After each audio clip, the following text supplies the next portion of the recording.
ഭാഷാശാസ്ത്രത്തിലെ ഭാഷാ സ്കൂളുകൾ എന്നറിയപ്പെടുന്ന 4 സ്കൂളുകളുടെ പേരുകൾ: 1 Geneva school, 2 Russian school, 3 Prague school, 4 Copenhagen school. ഇതിലാദ്യം ജനീവ സ്കൂളുമായിട്ട് ബന്ധപ്പെട്ട കാര്യങ്ങൾ. ജനീവ സ്കൂളിൻ്റെ പ്രയോക്താക്കൾ എന്നറിയപ്പെടുന്നത് Saussure, Albert Riedlinger, Robert Sechehaye, Charles Bally എന്നിവരാണ്. 1906 മുതൽ 1912 വരെ സൊസ്യൂർ നടത്തിയ പ്രഭാഷണങ്ങളെ അധികരിച്ച് അദ്ദേഹത്തിൻ്റെ മരണശേഷം ചാൾസ് ബാലിയും സൊഷ്യൂറും പ്രസിദ്ധീകരിച്ച കോഴ്സ് ഇൻ ജനറൽ ലിംഗ്വിസ്റ്റിക്സ് എന്ന പുസ്തകത്തിൻ്റെ അടിസ്ഥാനത്തിലാണ് ജനീവ സ്കൂളിൻ്റെ പ്രവർത്തനം. ഭാഷണവും ഭാഷാ പരിണാമവും തമ്മിലുള്ള ബന്ധം ഇതിൽ പരിശോധിക്കപ്പെടുന്നു. ഘടനാവിജ്ഞാനവും ചിഹ്ന വ്യവസ്ഥയും ഇവിടെ അന്വേഷണ വിധേയമാക്കപ്പെടുന്നു. ലാഗ്, പരോൾ പോലുള്ള സിദ്ധാന്തങ്ങൾ ഇതുമായി ബന്ധപ്പെട്ടതാണ്. രണ്ടാമത്തെ സ്കൂളായ റഷ്യൻ സ്കൂൾ.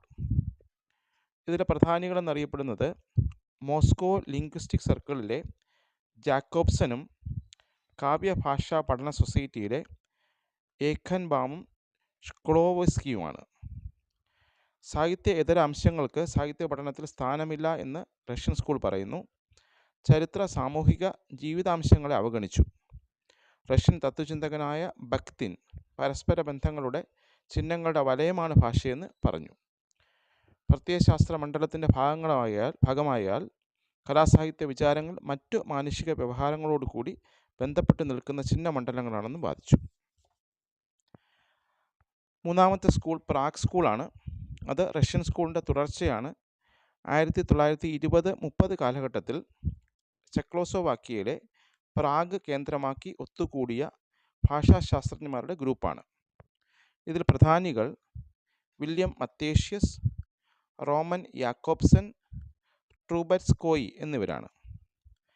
വക്താവ്, ശ്രോതാവ്, സന്ദർഭം എന്നീ ഘടകങ്ങളെ പരിഗണിച്ചുകൊണ്ടുള്ള ഒരു ഘടനാസങ്കല്പം ഇവർ മുന്നോട്ട് വച്ചു.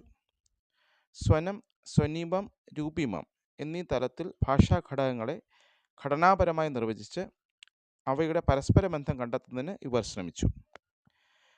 യാക്കോബ്സനും ട്രൂബറ്റ്സ്കോയിയും അവതരിപ്പിച്ച സിദ്ധാന്തങ്ങളെ മുൻനിർത്തി പ്രാഗ് സ്കൂൾ സിദ്ധാന്തങ്ങൾ പൊതുവെ സ്വനിമ സിദ്ധാന്തങ്ങൾ എന്ന് വിളിക്കപ്പെടുന്നു. കാവ്യാത്മക ധർമ്മം നിറവേറ്റുന്നതിന് ഉപയുക്തമായ ഭാഷാരീതി എന്നതായിരുന്നു സാഹിത്യത്തെ സംബന്ധിച്ച് ഇവരുടെ കാഴ്ചപ്പാട്. ഭാഷയെ ധൈഷണികം, വൈകാരികം, കാവ്യാത്മകം, ആശയവിനിമയാത്മകം എന്നിങ്ങനെ അവർ വേർതിരിച്ചു.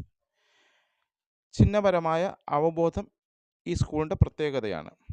സാഹിത്യത്തെ കേവലം രൂപമായോ രചയിതാവിൻ്റെ മാനസിക ചോദനകളുടെ ആവിഷ്കാരമായോ സാമൂഹിക സാംസ്കാരിക പരിതോവസ്ഥകളുടെ ഉപോൽപ്പന്നമായോ കാണുന്ന കലാസൈദ്ധാന്തിക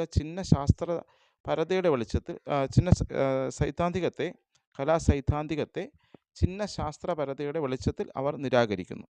ഭാഷാഘടകങ്ങളുടെ പ്രവർത്തനം, അവയുടെ പരസ്പരം വ്യതിരിക്തത, ഈ ഘടകങ്ങളിലൂടെ രൂപപ്പെടുന്ന വ്യവസ്ഥ എന്നിവയിലാണ് പ്രാഗ് സ്കൂൾ ശ്രദ്ധ വയ്ക്കുന്നത്. നാലാമത്തെ സ്കൂൾ കോപ്പൻഹാഗൻ സ്കൂളാണ്. ലൂയിസ് ഹൈജൽ മാസ്ലോവ് എന്ന ഡാനിഷ് ഭാഷാശാസ്ത്രജ്ഞനാണ് ഇതിൻ്റെ പ്രമുഖനായ വക്താവ്.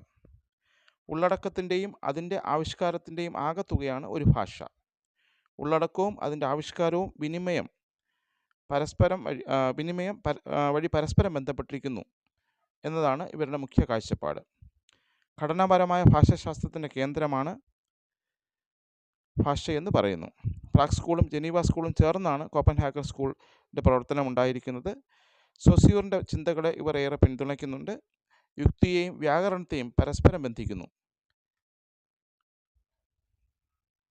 1926 സ്ഥാപിതമായ പ്രാഗ് ഭാഷ സർക്കിളായിരുന്നു മുഖ്യ പ്രചോദനം.